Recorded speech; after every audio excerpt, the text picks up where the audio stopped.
Learning academy. আজকে আমরা negotiable instrument অ্যাক্টের ব্যাংকারদের কি কি রেসপন্সিবিলিটি আছে, এরপরে এই চেক গুলো আসলে কিভাবে আমরা বুঝবো, সেই বিষয়টা নিয়ে আমরা একটা কথা বলবো। এরপর আমরা বলবো যে চেকের বিভিন্ন রকমের পার্টি থাকে, কোন পার্টির কি কি দায় দায়িত্ব সেটা নিয়ে আমাদের একটু কথা বলবো। এরপরে আমরা বলছি যে চেকের কিছু বিভিন্ন রকমের পার্ট থাকে, পার্ট গুলোর মধ্যে কিছু পার্টকে আমরা ম্যাটেরিয়াল পার্ট বলে থাকি। ম্যাটেরিয়াল পার্ট মানে সবচেয়ে সিগনিফিকেন্ট আর ইম্পর্টেন্ট পার্ট গুলো আমরা বলে থাকি, এবং এগুলোর আসলে অল্টারেশন বা এগুলোতে চেঞ্জ হলে কি প্রভাব পড়ে বা এফেক্ট করে সেই বিষয় নিয়ে আমরা এই নেগোশিয়েবল ইনস্ট্রুমেন্ট অ্যাক্টের আঙ্গিকে আমরা একটু কথা বলবো। তো শুরুতে আমরা আসি আসলে যে চেক বলতে আমরা আসলে কি বুঝে থাকি। চেক বলতে যেটা আমরা বুঝে থাকি সেটা আমাদের নেগোশিয়েবল ইনস্ট্রুমেন্ট অ্যাক্ট 6 এর আর্টিকেল নাম্বার 6 বা সেকশন 6 অনুযায়ী আমরা বলে থাকি cheque is a bill of exchange.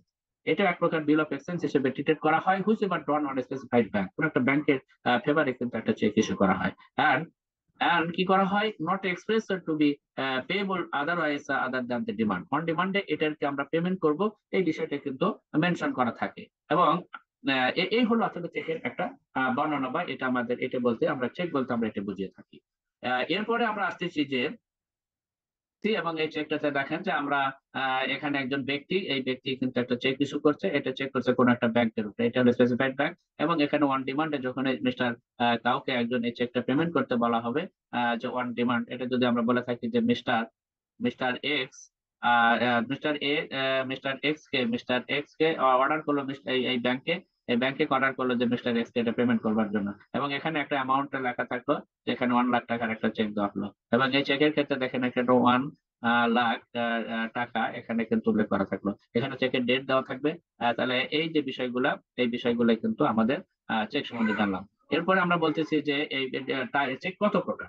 Check basically হলো কি দুই প্রকার। আমরা একটু আগে যে আলোচনা করলাম চেকটাকে আমরা প্রথমে তো দুই ভাগে ভাগ করে থাকি, একটা হলো যে আমাদের ওপেন চেক আর একটা ক্রস চেক। ওপেন চেক আমরা দুই ভাগে ভাগ করে থাকি, একটা বিয়ারার আর একটা অর্ডার। আর ক্রস চেক দুই ভাগে, একটা জেনারেল কোশ্চেন আর একটা বলে থাকি আমরা স্পেশাল কোশ্চেন। ওপেন চেক কাকে বলে, ওপেন চেকের সংজ্ঞা কি, ওপেন চেক আবার দুই ভাগে ভাগ করা যায়, সেগুলো আসলে কি ধরনের আমরা বিভিন্ন রকমের চেক দিয়ে আমরা স্পেসিফিক্যালি এটাকে এক্সপ্লেইন করবো। এরপরে আমরা যদি প্রথমে আসি বলে যে ওপেন চেক বলতে আমরা কি বুঝি। ওপেন চেক বলতে যে চোখে কি করা হয়, পেমেন্টের মানে কোনো অব্লিগেশন দেওয়া থাকে না, যাকে পে করার অর্ডার করা হয়েছে সে তাকে পে করতে হবে, অথবা যদি কোনো যে ব্যক্তি বেয়ার করবে তাকে বেয়ার করার জন্য পে করার জন্য বলা হবে। আর ক্রসিং চেকটা হলো কি স্পেসিফিক্যালি কোনো ব্যক্তিকে যদি একদম মেনশন করে দেওয়া হয়, যে সেটা একটা ক্লোজ করে দেওয়া হয় যে অনলি আমি এই ব্যক্তিকে চেক পেমেন্ট করবার জন্য বলছি, তখনই সেটা একটু ক্লোজ হয়ে যাবে, আমরা এটাকে ক্রসিং বলে থাকি। সেটা আমরা একটু পরে কথা বলছি। আমরা এখানে যে চেকের যেটা ওপেন চেক, এটা আবার দুই প্রকার, বেয়ারার এবং অর্ডার চেক, সেগুলোকে আমরা একটা এক্সাম্পলের দিকে এখানে নিয়ে আসি। ফর এক্সাম্পল এটা একটা চেকের স্যাম্পল, এবং এই চেকের মধ্যে দেখেন এটা একটা চেকের স্যাম্পল। এবিসি একটা কোম্পানি, যার এক্স এবিসি একটা ব্যাংক, যার এক্স ওয়াই জেড হলো ব্রাঞ্চে এই চেকটা। এবং এই চেকের ক্ষেত্রে দেখেন এখানে আমরা দেখতে পাচ্ছি যে চেকের সিরিয়াল নাম্বার এখানে দেওয়া আছে, এরপরে চেক ইস্যু ডেট এখানে দেওয়া আছে, এখানে একজন ব্যক্তির নাম আছে তাকে পেমেন্ট করার জন্য বলা হয়েছে 50,000 টাকার কথা বলা হয়েছে। মিস্টার কামাল নামে একজন ব্যক্তি এই চেকটা হচ্ছে মূলত মেকার, ইনি এখানে সিগনেটরি, এখানে সিগনেট করবে। তাহলে এই চেকে কিন্তু মিস্টার বিআর আর সালে আহমেদ পরিবর্তে যদি মিস্টার এক্স অথবা মিস্টার ওয়াই যদি এই চেকটা যদি কাউন্টারে পেমেন্ট করে প্রেজেন্ট করে, তাহলে কিন্তু এই চেকটা কিন্তু ব্যাংকে পেমেন্ট করতে পারবে।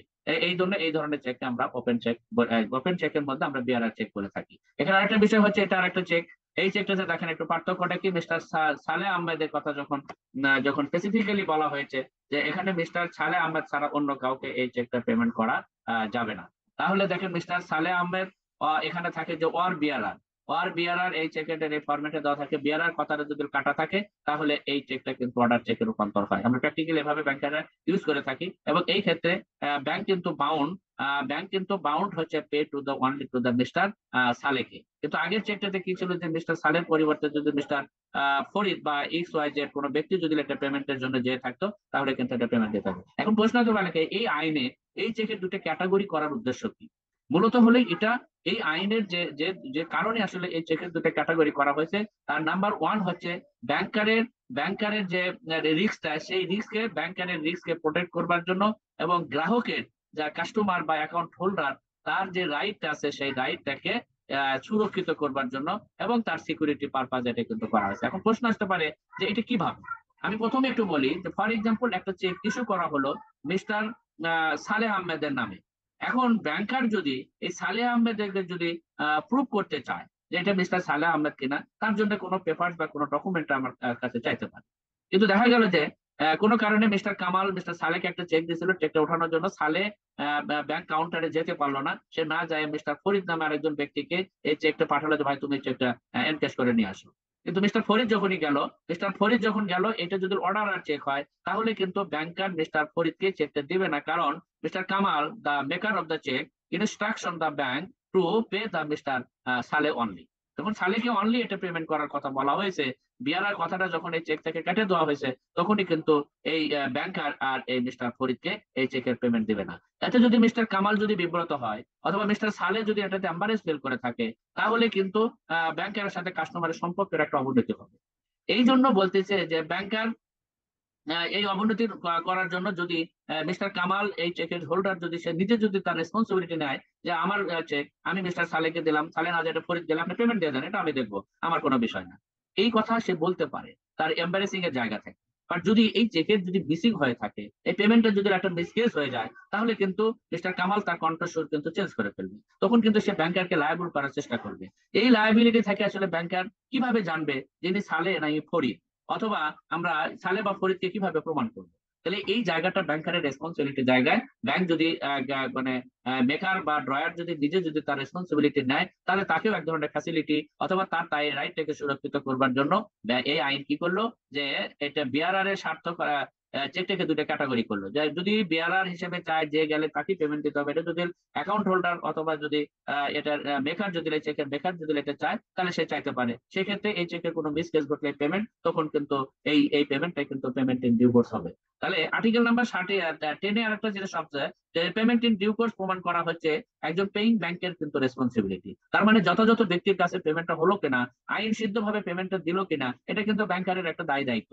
এই দায়িত্বের জায়গা থেকেই তখনই সালের যে ফরিদ যায়, তখন কিন্তু ফরিদের কারে পেমেন্টটা ব্যাংক দিতে চায় না। তাহলে এই জিনিসটাকে সুরক্ষিত করবার জন্য যদি মিস্টার কামাল, তার মানে চেকের অনারই যদি এই দায় দায়িত্ব নেয়, তাহলে আমার মিস্টার কামালের প্রতিনিধি মিস্টার ফরিদ হোক, সালে হোক, এক্স হোক, ওয়াই হোক, জেড হোক, যেই যাক, তাহলে তাকে কিন্তু তার পেমেন্টটা দিয়ে দিবে। তাহলে বিআরআর চেকের আবার অন দা আদার হ্যান্ড, যদি মিস্টার কামাল যদি চায় যে না আমি মিস্টার সালেকে দিতে বলছি, আপনি সালেকে দিবেন, কারণ ফরিদ বা এক্স ওয়াই জেড অন্য কোনো ব্যক্তি গেলে আমার এই অ্যাকাউন্ট থেকে সে কিন্তু আমার মিসকেস বা বেশি টাকা ওঠানো অথবা কোন একটা ধরনের আমার ক্ষতি হতে পারে, তাহলে এই বিষয়ে যদি সে চায় তাহলে কিন্তু তাকে অন্যদিকে মানতে হবে যে ব্যাংকার যে সালেকে প্রুভ করার জন্য প্রুফ নিশ্চিত করার পরে পেমেন্ট দিবে। এত যদি সালে যদি প্রুফ নিশ্চিত করতে না পারে, তাহলে কিন্তু ব্যাংকার তাকে পেমেন্ট দিবেন, এবং এক্ষেত্রে কিন্তু কাস্টমার অথবা বেকার কিন্তু কোনো ধরনের উষ্মা অথবা এম্বারেস ফিল করার কোনো সুযোগ থাকবে না। তার মানে আলটিমেটলি অর্ডার চেক, বেয়ারার চেক, ক্রসিং চেক অথবা ক্লজ চেক, যাই ক্যাটাগরি করা হোক না কোনো, এটার আলটিমেট উদ্দেশ্য হলো ব্যাংকারের যে একটা রেসপন্সিবিলিটি আছে যে পেমেন্ট ইন ডিউ কোর্স কে প্রমাণ করতে হবে, এই পেমেন্ট ইন ডিউ কোর্স প্রমাণের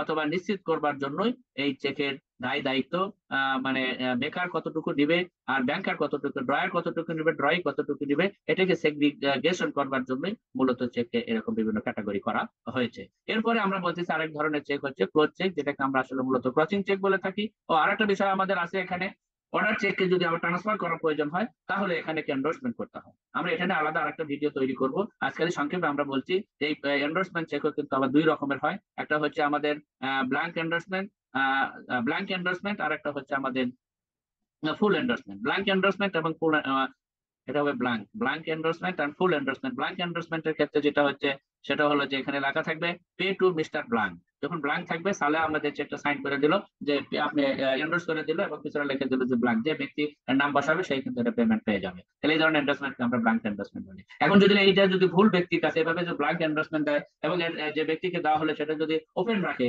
তাহলে কিন্তু এখানে মানে এই শর্ত মেনে যে যদি ব্যাংকের পেমেন্ট দেয় এবং যদি সেখানে কোনো মানে ভুল ব্যক্তির কাছে পেমেন্টটা দিয়ে থাকে, তাহলে কিন্তু দায় দায়িত্ব কিন্তু বেকারকে নিতে হবে, অর্থাৎ এন্ডোর্সারকে নিতে হবে। তাহলে এন্ডোর্সারকে যখন নিতে হবে বা এন্ডোর্সিকে নিতে হবে, তখনই কিন্তু এটার আর ব্যাংকার এটাকে পেমেন্টের ডিউ প্রসিজার প্রমাণ করবে। আর যখন এটাকে মেনশন করা থাকবে যে পে টু মিস্টার চাকলাদার অথবা অর্ডার, চাকলাদারের দাও অথবা চাকলাদার যাকে অর্ডার করবে শুধু তাকে দাও, এই কথা বলে যদি চেক মেকার চেক ছেড়ে দেয়, তাহলে এই চেকটাকে বলে থাকে আমরা আমরা এটাকে কিন্তু ফুল এন্ডোর্সমেন্ট বলে থাকি, এটাকে আমরা তখন ফুল এন্ডোর্সমেন্ট বলে থাকি। এবং ফুল এন্ডোর্সমেন্ট হলে সেই জায়গায় কিন্তু ব্যাংকের রেসপন্সিবিলিটি হলো যে যে ব্যক্তি মিস্টার চাকলাদার, মিস্টার চালাক আলী অথবা তার যে প্রতিনিধি বা যাকে অর্ডার করবে তাকে তাকে কিন্তু আমার পেমেন্টটা দিতে হবে। ক্রস চেক নিয়ে আমরা কথা বলছি যখন, এটা না আমাদের আলাদা একটা ভিডিও আছে, সেই ভিডিওতে আমরা বিস্তারিত আলোচনা করবো। মূলত এখানে আমরা বলতে চাচ্ছি ক্রস চেক হলো যে চেকের ফ্রন্ট সাইডে বাম সাইডে মানে উপরের দিকে যখন দুটো আড়াআড়ি মানে লাইন কাটা হয় সেটাকে আমরা ক্রস চেক বলি। যেমন আমরা এখানে দিয়েছি যে মিস্টার কামাল একটা চেক ইস্যু করলো, আগের যে চেকটাই 50,000 টাকা,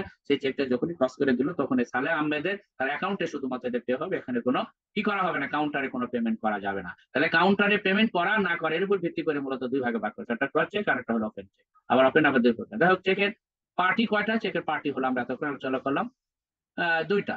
আসলে চেকের পার্টি হচ্ছে তিনটা। একটা হলো ড্রয়ার, যিনি হচ্ছে ওই অ্যাকাউন্ট হোল্ডার, যিনি চেক ড্র করে তাকে ড্রয়ার বলা হয়। যাকে ইনস্ট্রাকশন দেওয়া হয় অর্থাৎ যাকে পেমেন্ট দেওয়ার ইনস্ট্রাকশন দেওয়া হয় তাকে আমরা ড্রয় বলি, যেটা সাধারণত ব্যাংকারদেরকে আমরা ড্রয় বলে থাকি। আর যাকে পেমেন্ট দিতে বলা হয় তাকে আমরা পেই বলে থাকি। তার মানে চেকের পার্টি হলো তিনটা, একটা ড্রয়ার, একটা ড্রয়ি, একটা পেই। ড্রয়ার কে? ড্রয়ার হচ্ছে অ্যাকাউন্ট হোল্ডার। পেই কে? ড্রয়ি হচ্ছে কে? ড্রয়ি কে? ড্রয়ি হচ্ছে ব্যাংকার, যাকে পেমেন্ট দিতে হয়। আর যাকে পেমেন্ট দিতে বলতে হয়েছে তাকে বলা হয় পেই। আমরা এটা যদি এক্সাম্পল দেই আগের এই ইয়াটাই, যে মিস্টার কামাল নামে একজন ভদ্রলোক, সে একটা চেক ইস্যু করলো সালে আহমদকে তার 50,000 টাকা দেওয়ার জন্য, একটা ব্যাংকে সে নির্দেশনা দিল। ব্যাংকের নির্দেশনা দিল, এখানে মিস্টার কামাল হচ্ছে ড্রয়ার, মিস্টার কামাল হচ্ছে ড্রয়ার। এখানে এই যে একটা ব্যাংকের নাম দেওয়া হয়েছে জনতা ব্যাংক, সেটা হচ্ছে এখানকার হচ্ছে ড্রয়ি।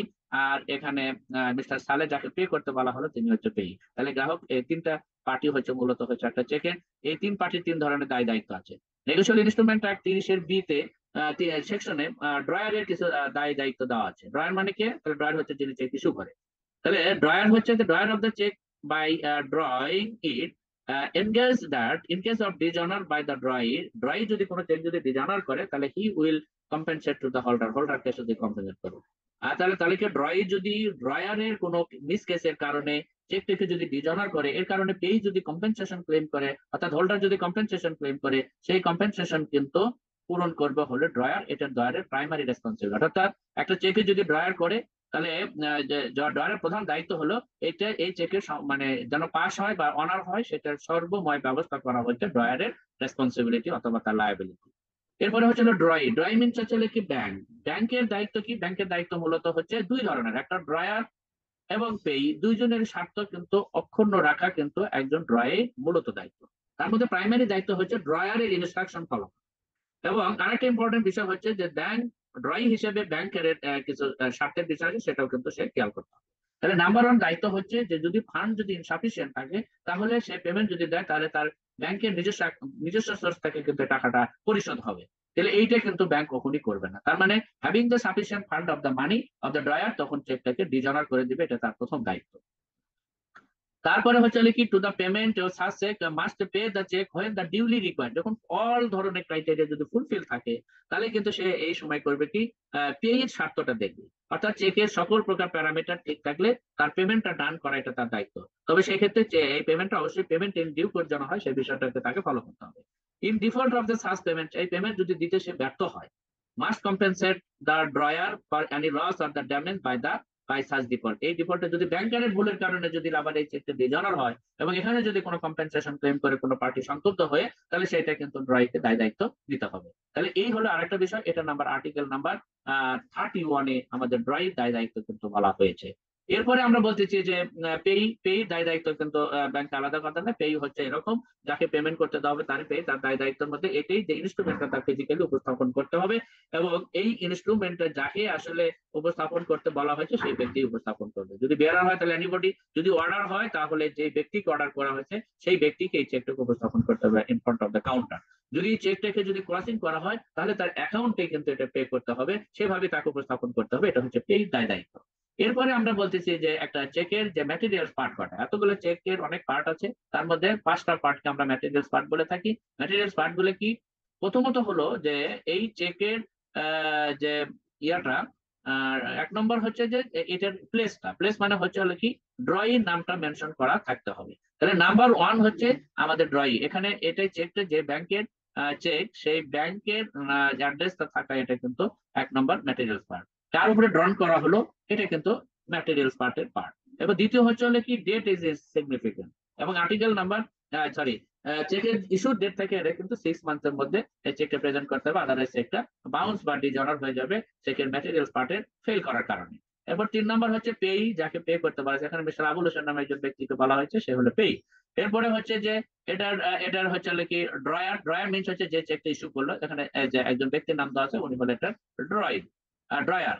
এরপরে আমাদের এখানে চেকের ফাইনালি হলো 5 নম্বর, যে ক্রসিং যদি হয় তাহলে এটা কাউন্টারে পেমেন্ট হবে না, এটা কিন্তু আমাদের সিগনিফিকেন্ট। তাহলে আমরা যা দেখতে পেলাম এতক্ষণ, এটা 5টা পার্ট, যেটা ডেট, অ্যামাউন্ট, পে, প্লেস এবং প্রসিড, এই 5টাকে আমরা বলে থাকি চেকের ম্যাটেরিয়ালস। এবং অ্যামাউন্টটা কিন্তু আলাদা ফ্যাক্টর, এখানে 1 লাখ লেখা আছে, এখানে 1 লাখ কথায় অঙ্কে থাকতে হবে।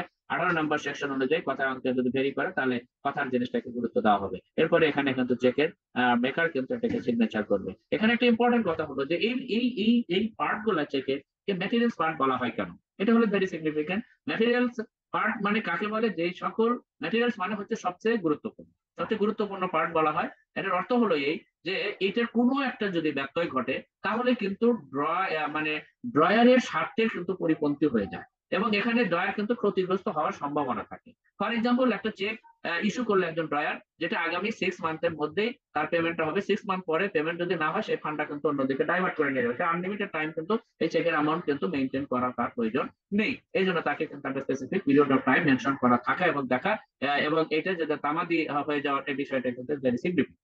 এরপরে চেকের পেমেন্টটা কে দিবে? প্রতিটা ব্যাংকেরই তো যেখানে অ্যাকাউন্ট আছে সেই অ্যাকাউন্ট ডেবিট হবে। তাহলে এইটা কিন্তু এই জন্য ম্যান্ডেটরি, কোনোভাবেই কিন্তু ব্ল্যাঙ্ক থাকলে তাহলে কোন মানে অ্যাকাউন্টে ডেবিট? একজন ব্যক্তির দেশে একাধিক ব্যাংক আছে, একটা চেক উপস্থাপন করলো, কোন ব্যাংকের চেক কোন অ্যাকাউন্ট থেকে ডেবিট হবে এটাকে মেনশন করার সুযোগ কিন্তু যে মানে ড্রয়ের অ্যাড্রেসটা কিন্তু ফ্যাক্টর। তার মানে এই বিষয়টা কিন্তু অন্যতম বিষয়। কাকে পে করবে এটা মেনশন করা যদি না থাকে তাহলে চেকের পেমেন্টটা পাবে কে টাকা? তাহলে এটাও কিন্তু আলাদা মেনশন না। অ্যামাউন্টটা ইজ ভেরি সিগনিফিকেন্ট, কারণ চেকের সংজ্ঞাতেই বলা হচ্ছে specified amount of certain amount of মানির এগেনস্ট এটা হবে। মানি যদি মেনশন করা না থাকে তাহলে এটাকে কিভাবে আমরা কাকে কত টাকা পেমেন্ট করবো, একটা ইম্পর্টেন্ট ফ্যাক্টর। 2 নম্বর কথা হলো যে এটা কার অ্যাকাউন্ট ডেবিট করবে, কোথাকার অ্যাকাউন্ট এবং কার অ্যাকাউন্ট, তাহলে ড্রয়টাও কিন্তু ম্যান্ডেটরি। এই জন্য এইগুলোর যদি কোনো ধরনের পরিবর্তন হয় সেটিকে আমরা কিন্তু সিগনিফিকেন্টলি এটাকে কেয়ারিং করে থাকি। এই বিষয়গুলোকে আইডেন্টিফাই করার উদ্দেশ্যে চেকের এই 5টা পার্টকে ম্যাটেরিয়ালস পার্ট হিসেবে ডিক্লেয়ার করা হয়েছে।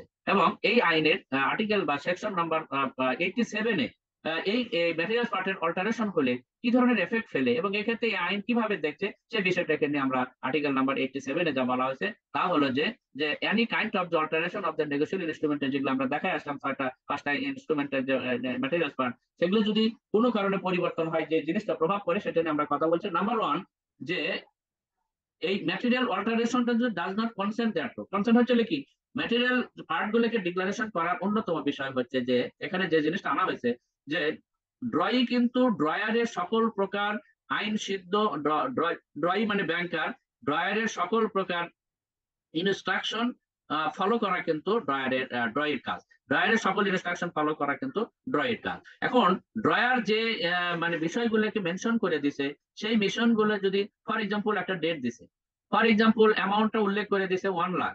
এখন 1 লাখের ক্ষেত্রে যদি চেকটা প্রেজেন্ট করায় 1 লাখ টাকা দিয়ে, যদি চেকটা 2 লাখ যদি প্রেজেন্ট করা হয় এবং সেটা যদি ড্রয়ার না জানে, সেটা যদি ড্রয়ার না জানে এবং ব্যাংকার ড্রয়ি যদি একে 2 লাখ টাকা যদি পেইকে যদি পেমেন্ট করে দেয়, তাহলে এইখানে দেখা গেল যে আসলে ড্রয়ার চাইছে 1 লাখ দিতে, পেই আসে তার কাছ থেকে 2 লাখ টাকা নিয়ে গেছে এবং ব্যাংকও তাকে সেই পেমেন্টটা দিয়ে দিয়েছে। পরবর্তীতে ড্রয়ার যদি আসে বলে যে ভাই আমি তো আপনাকে ইনস্ট্রাকশন দিয়েছি 1 লক্ষ টাকা, আপনি 2 লাখ টাকা কেন দিলেন? বলে যে না ভাই, আপনি তো চেক যে 1 লক্ষ টাকা লেখে এটা তো কেটে দিয়ে আবার 2 লক্ষ টাকা দিচ্ছেন, তাহলে 2 লক্ষ টাকা দিয়েছেন না, এটা তো আমি কাটিনি। বলে কে কাটছে? বলে পেই নিজে কাটছে। তাহলে আপনি যে কাটেন এটা এখন ব্যাংকার বুঝবে কেন? এই জন্য বলা হয়েছে যে ম্যাটেরিয়ালস পার্টের যত ধরনের চেঞ্জ হবে সকল প্রকার চেঞ্জের এই কনসেন্ট ড্রয়ারের থাকতে হবে। ড্রয়ারের কনসেন্ট একজন ব্যাংকার বুঝবে কেমন? ড্রয়ারের কনসেন্ট বোঝার জন্য উনি কেটে দিয়ে যে উনি যে এটাকে করছে, ভেরিফাই করছে, এই জন্য সে একটা সিগনেচার বা সাইন দিয়ে ওটাকে ভেরিফাই করবে। তাহলে ভেরিফাই যখন করবে তাহলে ব্যাংকার বুঝতে পারবে যে এখানে কি আছে, ড্রয়ারের কনসেন্ট আছে। তার মানে কি ড্রয়ার জানে না এমন কোনো কাজ ড্রয়ি করতে পারে না। এইটাকে নিশ্চিত করবার জন্য ম্যাটেরিয়াল অল্টারেশনে যে এনি কাইন্ড অফ মানে পরিবর্তন হলে সেখানে সিগনেচার দ্বারা তার কনসেন্টটা নেওয়া হয়। এই জন্য সিগনেচারকে most essential part of the cheque বলা হয়, কারণ এইটা কিন্তু তার ম্যাটেরিয়ালস পার্টটাকে কারেকশন করবার ক্ষমতা বা সুপ্রিম পাওয়ার কিন্তু দেওয়া আছে। অ্যানাদার ইম্পর্টেন্ট কথা হলো যে যদি আমি এই সিগনেচারটাকে যদি না নেই তাহলে ড্রয়ারের কনসেন্টটা যেমন বুঝতে পারবো না, অন্যদিকে এই এই যে অরিজিনাল পার্টি মানে ড্রয়ারের যদি অল্টারেশনটা হয়ে যায় মানে কনসার্ন ছাড়া, তাহলে কি তার যে কমন ইন্টেনশন ছিল যে 1 লক্ষ টাকা সে দিবে, কিন্তু দেখা গেল তার কনসেন্ট ছাড়াই তার অ্যাকাউন্টে 2 লক্ষ টাকা ডেবিট হয়ে চলে গেছে, তাহলে তার কমন ইন্টেনশনের ক্ষেত্রেও কিন্তু একটা ভায়োলেশন ঘটে। তাহলে আমরা বলছি যে ম্যাটেরিয়াল অল্টারেশন যদি হয়, দুটো জিনিসের সম্ভাবনা থাকে। একটা হচ্ছে যে আমাদের যে ড্রয়ারের কমন ইন্টেনশনটাকে মানে বাইপাস হয়ে যায়, এবং তার যে এখানে এই অল্টারেশনের ক্ষেত্রে তার যে কনসেন্ট নাই, এই বিষয়টাকে নিশ্চিত হওয়া যায় না। এই দুটাকে এনশিওর করবার জন্য ম্যাটেরিয়াল পার্ট অল্টারেশন হইলে তাহলে দুটো ক্ষতি হয়। একটা হচ্ছে তার কনসেন্ট থাকে না, তার যে কমন যে ইন্টেনশন ছিল সেই কমন ইন্টেনশনটা বাস্তবায়ন হয় না। কিন্তু একটা চেকের ক্ষেত্রে তার যে ড্রয়ার, সে ড্রয়ারই কিন্তু সুপ্রিম ডিসিশন মেকার। তার অ্যাকাউন্টের টাকা সে কাকে দিবে, কিভাবে দিবে, কত টাকা দিবে, দিবে কি অথবা দিবে না, এই ক্ষমতা কিন্তু একমাত্র ড্রয়ার কি দেওয়া হয়েছে। এবং সেই জিনিসটাকে বাস্তবায়ন করার জন্যই আর্টিকেল নাম্বার 87 এসে যে কথাটা বলা হয়েছে যে ম্যাটেরিয়াল যদি পার্টের যদি কোনো ধরনের পরিবর্তন হয়, তাহলে সেই ক্ষেত্রে ড্রয়ারের কনসেন্ট্রেশন মাস্ট, এর জন্য ড্রয়ারের সিগনেচার এখানে নিতে হবে। এটাই হলো বাস্তবতা। এবং যদি কোনো কারণে সেই কাজটা করতে ড্রয় যদি ফেল করে বা ব্যর্থ হয়, তাহলে এখানে দুটো এফেক্ট পড়বে। একটা এফেক্ট হলো যে ড্রয়ারের কমন যে ইন্টেনশন ছিল সেই ইন্টেনশনটা ভায়োলেশন হবে। আরেকটা হচ্ছে যে উনি যে পরিবর্তন হবে হয়েছে, এটা ওনার তো জানার রাইট আছে, উনি এটা জানতে পারবে না। এই জন্য ম্যাটেরিয়াল অল্টারেশনটাকে এই দুটো ক্ষতি থেকে প্রভাব করবার জন্য ম্যাটেরিয়াল অল্টারেশন হলে সেক্ষেত্রে ড্রয়ারের কনসেপ্ট নেওয়ার ব্যাপারে এই আইনে খুবই গুরুত্ব দিয়েছে, এবং সেটা সিগনেচারের মাধ্যমে দিয়েছে। সিগনেচার যেহেতু নিজেই অন্যদেরকে কারেকশন করার ক্ষমতা রাখে, তাই এটাকে ম্যাটেরিয়াল অল্টারেশন ক্যাটাগরিতে না রেখে এটাকে মোস্ট এসেন্সিয়াল মানে পার্ট অফ দ্য চেক হিসেবে ট্রিটেড করা হয়। তাই আমি ব্যাংকার ভাইদের বলছি যে আমরা অনেক সময় সিগনেচারকে materials part of the cheque বলে থাকি, কিন্তু বেসিক্যালি চেকের সিগনেচার কিন্তু is the most essential part of the cheque এবং most supreme power of the materials পার্টের। সেই জন্য ম্যাটেরিয়ালস পার্ট হিসেবে এখানে পাঁচটা জিনিসটাকে কনসেন্ট্রেশন করা হয়েছে। একটা হচ্ছে ডেট, অ্যামাউন্ট, পে, তারপরে প্লেস এবং ক্রচিং, সেগুলো নিয়ে আমরা ইতিমধ্যে আলোচনা করছি। ভালো থাকবেন।